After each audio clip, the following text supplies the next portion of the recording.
Christmas is a time for joy and warmth, but sometimes it brings chills instead. In this video, we'll share 5 true terrifying Christmas tales sent by our viewers. So, Christmas had always been my grandmother's favorite time of year. Her house would glow with soft lights, her kitchen filled with the smell of cinnamon and cloves, and there would always be a fire crackling in the hearth. As a child, I thought her home felt magical during the holidays. But after last year, I know that magic wasn't always the cozy, warm kind. When my grandmother passed in early spring, I was devastated. She'd been the glue holding our family together. For as long as I could remember, Christmases had revolved around her. Her stories, her cooking, and her unwavering belief that the holidays were a time when the veil between worlds grew thin. I inherited a few of her belongings after she passed. Some jewelry, a box of photographs, and a small silver bell. The bell was delicate and intricately engraved with holly and ivy patterns. It came with a handwritten note, scrawled in my grandmother's familiar looping cursive. "This bell has been in our family for generations. It will ring when you need it most. Trust it." I didn't think much of it at the time. I was busy sorting through the rest of her things, dividing keepsakes among relatives, and trying to process my grief. I tucked the bell into my pocket and mostly forgot about it until December rolled around. That December, my family decided to scale back on Christmas celebrations. It was too soon, too painful without her. But I felt compelled to put up at least a few decorations in her honor. I pulled out a small box of ornaments she'd left me and decided to place the bell on the mantel alongside them. It looked perfect there, gleaming softly in the warm glow of the fireplace. The first night it rang, I was alone in the living room. It was late, past midnight, and I was half asleep on the couch, flipping idly through a book. The house was silent except for the occasional creak of settling wood. Then I heard it, a faint, crystal-clear chime. I froze, listening. The sound was so delicate that at first I thought I'd imagined it. But then it came again, a soft ting, like the bell had been brushed by a passing hand. I glanced toward the mantel. The bell was perfectly still. I tried to shake off the unease creeping up my spine. "Must be a draft," I muttered, though the windows were shut tight. I even got up to inspect the bell, but it felt cold and lifeless in my hand. No sign of movement. I didn't tell anyone about the bell the next day. It seemed silly to bring up, but the ringing continued, always late at night when I was alone. It wasn't every night, but often enough that I couldn't brush it off. Sometimes it was a single chime. Other times, it rang twice, always in quick succession. I started to notice other strange things, too. A faint chill in the room, even when the fire was roaring. Shadows flickering in the corner of my vision that vanished when I turned my head. Then, I remembered my grandmother's note. "It will ring when you need it most." The idea that the bell was somehow active sent a shiver down my spine. I decided to do some digging into its history. The bell had been in our family for at least a century, passed down from mother to daughter. I found an old photo of my great-grandmother holding it in her lap, taken in the late 1800s. She looked proud but solemn, almost as if she knew the bell's true purpose. I reached out to my aunt, who was the unofficial family historian. When I mentioned the bell, she hesitated. "I always thought there was something strange about that thing," she admitted. "Your grandmother used to say it was meant to summon help. But not all help is the kind you want." That cryptic warning sent a chill through me. When I pressed her for more details, she only said, "Just don't ring it unless you're desperate." But I hadn't been ringing it. It had been ringing on its own. By the time Christmas Eve arrived, I was on edge. The bell's nighttime chimes had become louder, more insistent. It rang 3 times the night before, each note sharp and piercing, echoing through the house. I couldn't sleep, so I stayed up late, wrapping the last of the gifts by the fire. Outside, snow was falling heavily, blanketing the yard in white. The house was eerily quiet, the kind of silence that makes every sound feel magnified. At exactly midnight, the bell rang. This time, it wasn't faint or delicate. It was loud and clear, reverberating through the room. I jumped to my feet, heart racing, and stared at the mantel. The bell was vibrating, as if struck by an invisible hand. And then I heard it, a scraping sound at the front door. It was slow and deliberate, like nails dragging across wood. My breath caught in my throat, as the sound grew louder, more insistent. I grabbed the bell off the mantel, holding it tightly. It was ice cold, and the chill seemed to seep into my skin. The scraping at the door stopped, replaced by a heavy, oppressive silence. For a moment, I thought it was over. Then came the knock. 3 sharp, deliberate raps. I don't know what possessed me to do it, but I shook the bell. The sound it made was unlike anything I'd ever heard, a low, resonant hum that seemed to vibrate through the walls. The knock came again, harder this time. The door rattled on its hinges, as though something was trying to force its way inside. I backed away, clutching the bell. My mind raced. What do I do? What does it want? Then I heard a voice, faint and distorted, coming from the other side of the door. "Let me in." The words were slow, drawn out, and filled with a terrible hunger. I shook the bell again, harder this time. The voice fell silent, and the room grew deathly cold. Frost crept across the windows, and the fire sputtered out, plunging the house into darkness. I don't know how long I stood there, frozen in fear. Eventually, the temperature returned to normal, and the frost melted away. When I finally worked up the courage to open the door, there was nothing outside but snow. But the wood was marked with deep gouges, for long, parallel scratches like claws. The next morning, I packed the bell away in a box and buried it deep in the attic. I couldn't bring myself to destroy it. It felt like an insult to my grandmother's memory, but I knew I could never display it again. Even now, months later, I still think about that night. Sometimes, when the house is quiet, I swear I hear the faint ting of a bell, as if it's waiting for me to need it again. You've just heard the chilling tale of the bell that rang itself, a story that makes us question the safety of even the smallest family heirlooms. The next story arrived in our email just yesterday, around midnight no less.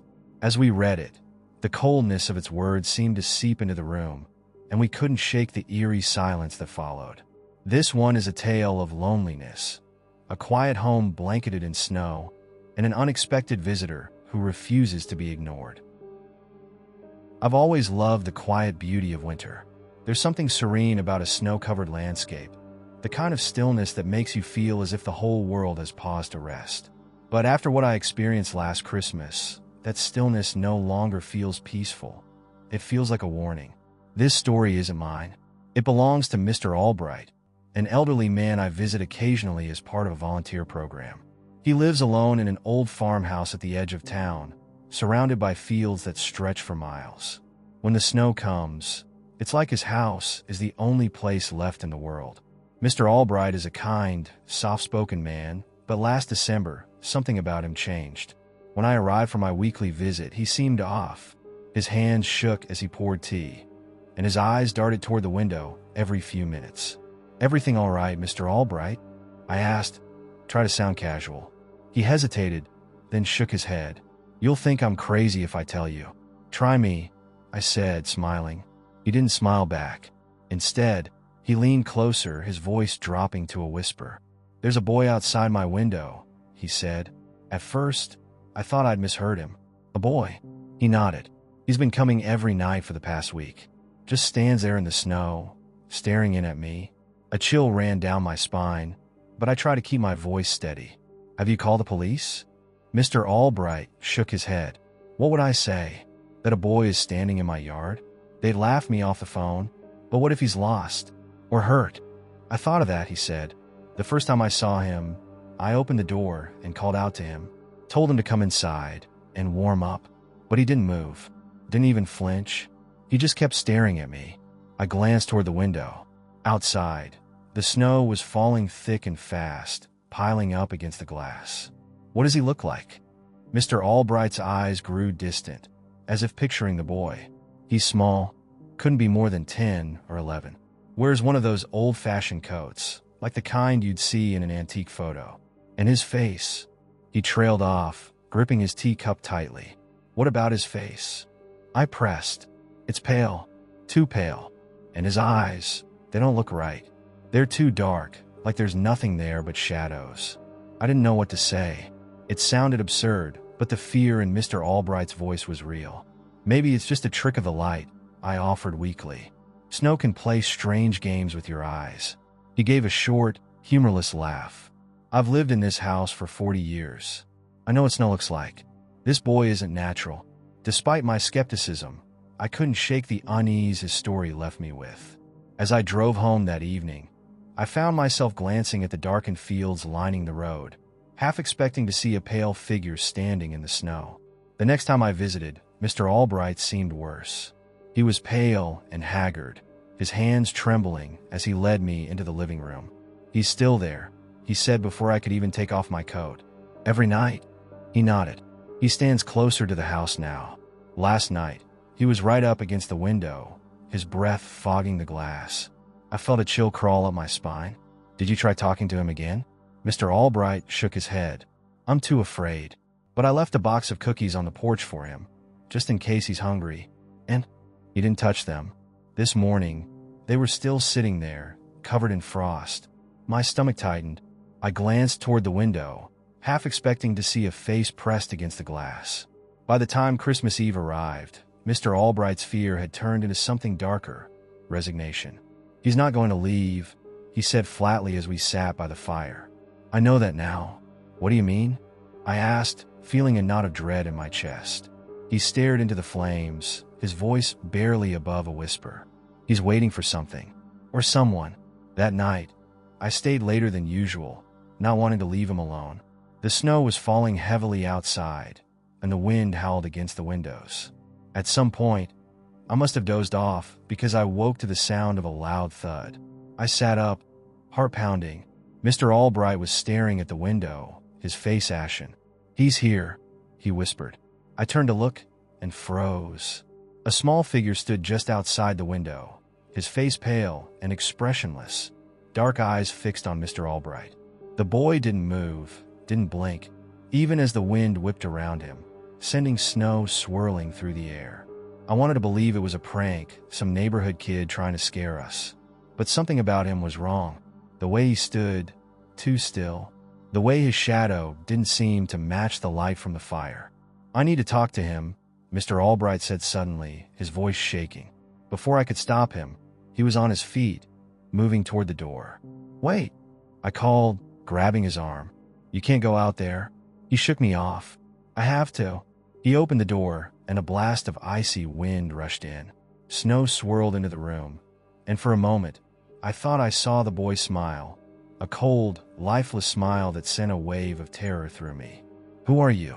Mr. Albright called out. "What do you want?" The boy didn't answer. He simply raised a hand and pointed, straight at Mr. Albright. Then he spoke. His voice was soft and hollow, like the whisper of the wind. "I was waiting for you." The next thing I remember is the door slamming shut. Mr. Albright collapsed to the floor, clutching his chest. I rushed to his side, shaking him awake. "Are you okay?" I asked, my voice trembling. He nodded weakly, but his face was pale, his eyes wide with fear. "He's gone," he whispered, "but he'll be back." The next morning, I returned to check on Mr. Albright. He seemed calm, almost as if nothing had happened. But when I mentioned the boy, his face darkened. "I don't want to talk about it," he said, his voice firm. As I was leaving, something caught my eye, a small, faded photograph sitting on the mantel. It showed Mr. Albright as a young boy, standing in front of the farmhouse. Beside him was another boy, dressed in an old-fashioned coat, his face pale and shadowed. "Who's this?" I asked, pointing to the other boy. Mr. Albright didn't look at the photo. "No one," he said quietly. "Just a friend I knew a long time ago." But the look in his eyes told me there was more to the story, more than I wanted to know. I never saw Mr. Albright again after that winter. The chilling account James still lingers in our minds, a tale of isolation and an uninvited guest who seemed to defy all logic. Just as we were beginning to recover from that eerie story, another email arrived. This one tells of a discovery made during the festive preparations, a mirror hidden away in an attic, forgotten for years. But some things are hidden for a reason. The story left us with an unsettling thought. What might we uncover in our own homes if we went looking? It's funny how Christmas traditions can lead to the unexpected. Every December, my family gathers to decorate the house. Boxes of ornaments and garlands emerge from the attic, and the house transforms into a festive wonderland. But last Christmas, one of those boxes led us to something we'll never forget: a mirror that should have stayed hidden. This happened at my parents' home. I was visiting for the holidays, helping them set up as usual. Mom always insists on dragging out every decoration we've ever owned, even the ones we haven't used in years. Dad and I were in charge of retrieving everything from the attic. The attic had always been a little creepy. It wasn't one of those cozy storage spaces with neat shelves and label boxes. No, this was a drafty, dimly lit space with a single, weak bulb dangling from the ceiling. The kind of place where shadows seemed to linger too long. As we rummaged through the boxes, I noticed something covered with a dusty sheet in the far corner. It wasn't like the other storage. No cardboard box or plastic bin. Just this tall, rectangular object leaning against the wall. "What's that?" I asked. Dad glanced over. "No idea. It's been up here as long as I can remember." Curiosity got the better of me. I pulled back the sheet, sending a cloud of dust into the air. Beneath it was an ornate, antique mirror. Its frame was carved with intricate patterns, roses, vines, and what looked like tiny faces hidden among the leaves. The glass was cloudy and tarnished, but there was something captivating about it. "Wow," I said, running my fingers along the frame. "This is beautiful. Why don't we ever use it?" Dad shrugged. "Your mom doesn't like it. Says it gives her the creeps." I laughed, thinking he was joking. "Seriously?" She said it belonged to the people who lived here before us. They left it behind when they moved out. She wanted to get rid of it, but I figured it was worth something, so I kept it. That should have been my first warning. If my mom, who hoards decorations like they're family heirlooms, wanted nothing to do with this mirror, maybe I should have left it alone. But I didn't. We brought the mirror down and placed it in the living room, propped up near the Christmas tree.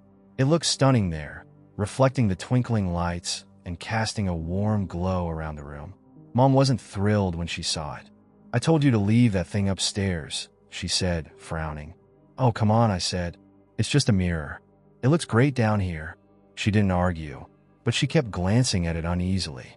That night, I couldn't shake the feeling that it had made the room colder somehow. I chalked it up to drafts. It was an old house after all, and went to bed. The first strange thing happened the next night. We were watching a Christmas movie in the living room when I noticed something odd in the mirror. At first, I thought it was just the reflection of the tree lights flickering, but then I realized the movement wasn't matching the lights. It was subtle, just a flicker in the corner of the glass, like a shadow passing by. But when I turned around, there was nothing there. "Did you see that?" I asked my dad. "See what?" "The mirror. It looked like something moved." He glanced at it and shrugged. "It's probably the lights. They're reflecting off the glass." But it didn't feel like that. Over the next few days, I kept noticing little things. A flicker of movement, a shadow that didn't belong. Once, I thought I saw a handprint on the glass, too small to be any of ours. But when I looked again, it was gone. Things escalated on Christmas Eve. The house was quiet.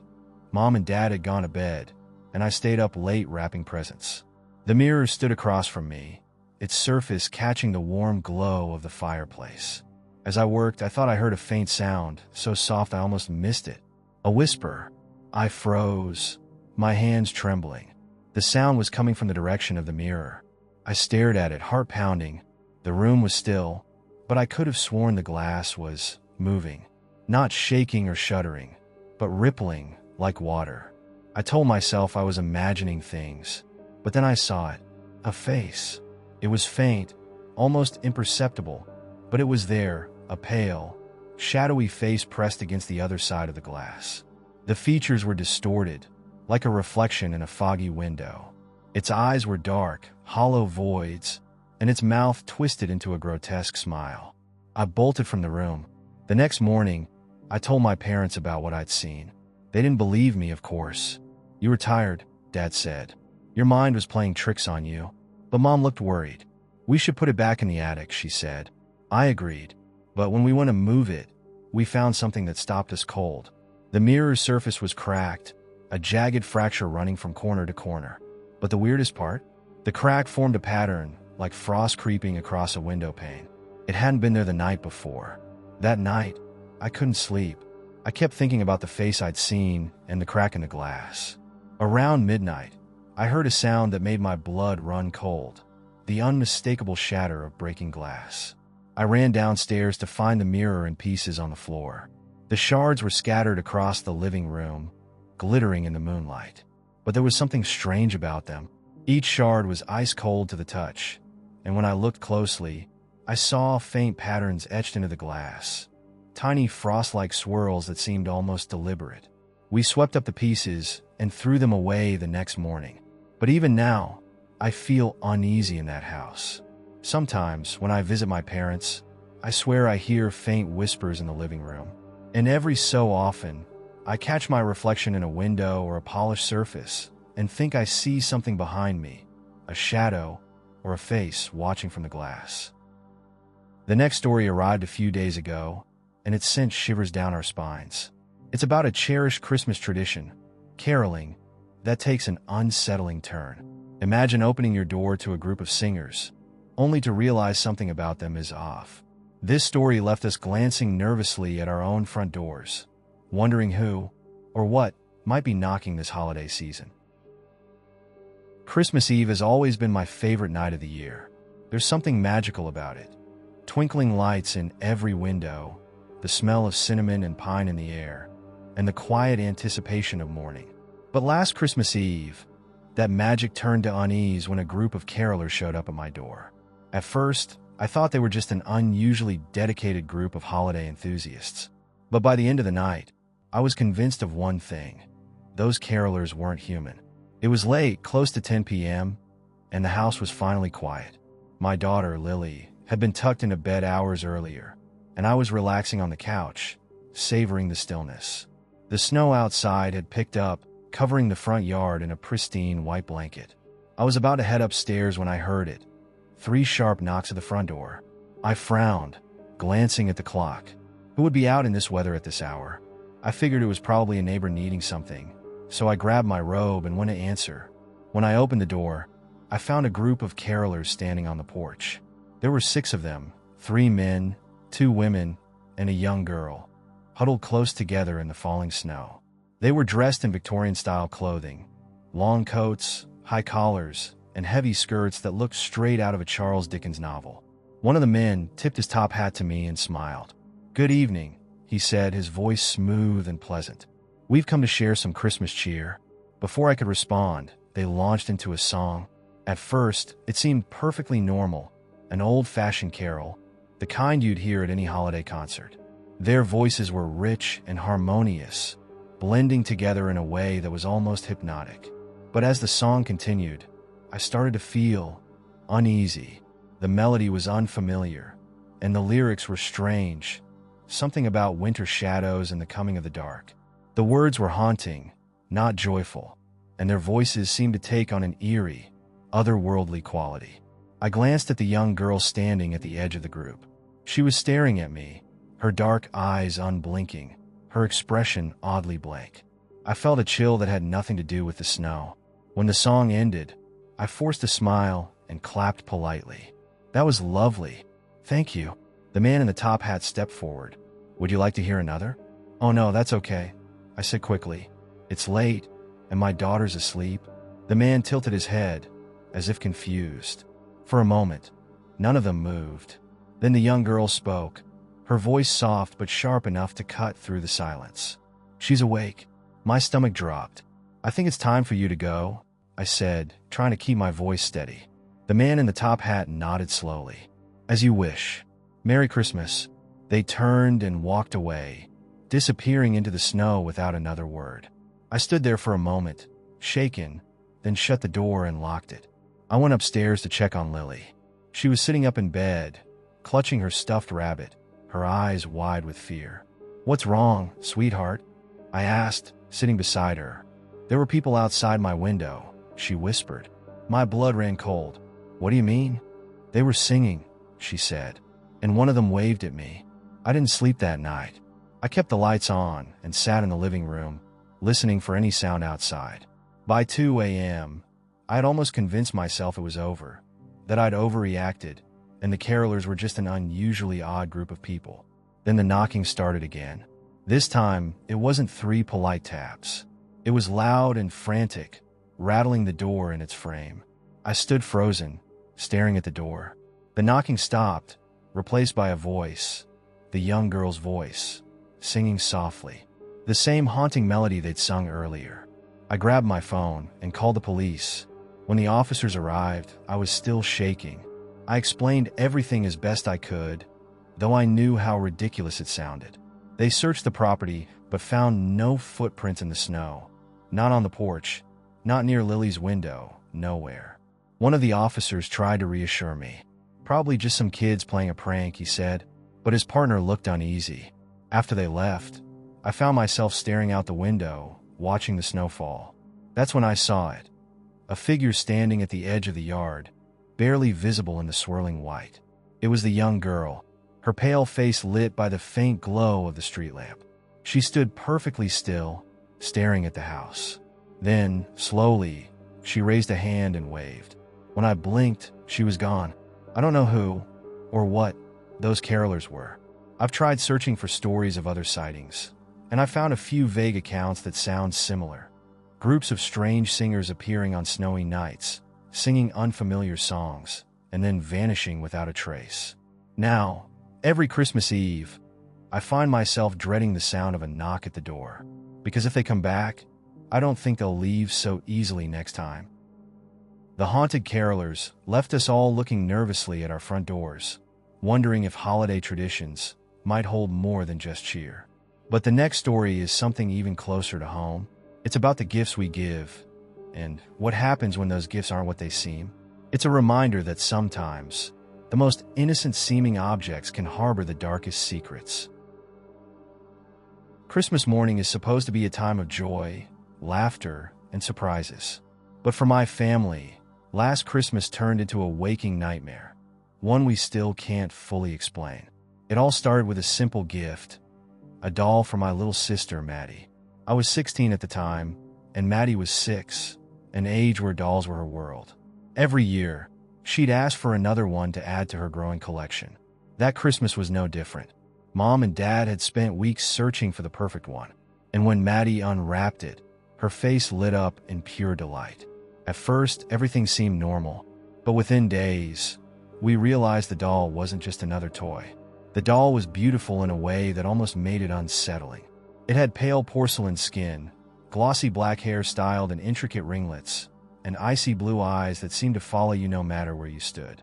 Maddie named her Clara, after some princess from a storybook she loved, and insisted on taking her everywhere. To breakfast, to the car, even to bed. Mom thought it was adorable. Dad teased her about being inseparable from her new best friend. But I didn't like the doll.